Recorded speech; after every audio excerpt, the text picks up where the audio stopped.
असन इन्द्रचोकको यो रमाइलो बजार भिडभाड हामीले पनि यात्रुहरू लिएर जान पाइन्छ, हाम्रो काम पाइन्छ, खुसी लाग्छ।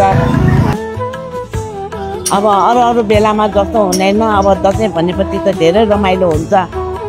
हाम्रो सबै परिवारहरू जम्मा हुने, राम्रो लुगा भएको राम्रो लुगा लाउने, मिठो मिठो खाने होइन, छोरीबेटीहरू बोलाउने, आफू पनि अब टिकाहरू लाउन जाने। सबै संसारमा हाम्रो नेपालका भएका दाजुभाइलाई सबैलाई शुभकामना छ। दसैँमा सबैजनालाई हेर्न रमाइलो हेर्न पनि पाएको छु होइन। कहाँ कहाँ विदेशको कुरा बच्चाले बोल्न पाएका छन्, बाबाआमासँग बोल्न पाइरहेका छन्। हाम्रो पालामा त्यस्तो छैन। दसैँ भनेको एउटा खुसी हाँसो, त्यही त हो। नयाँ लुगा लगाउँ, नयाँ जुत्ता लगाउँ, नयाँ कपडा लगाउँ, सबैजना रमाउँ भन्ने एउटा चाडपर्व त्यो खालको हो। सबैजनामा भेटघाट, सबैजना रमाइलो हुन्छ।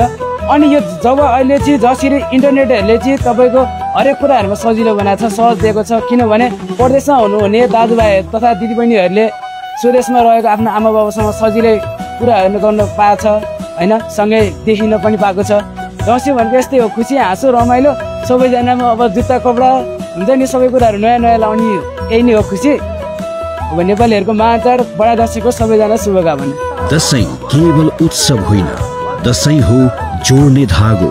काठमाडौँका सडकबाट संसारसम्म डिश होम इन्टरनेटले सबैलाई एउटै रङ्गमा बाँध्छ। दसैँको रङ्ग डिश होम इन्टरनेटसँग।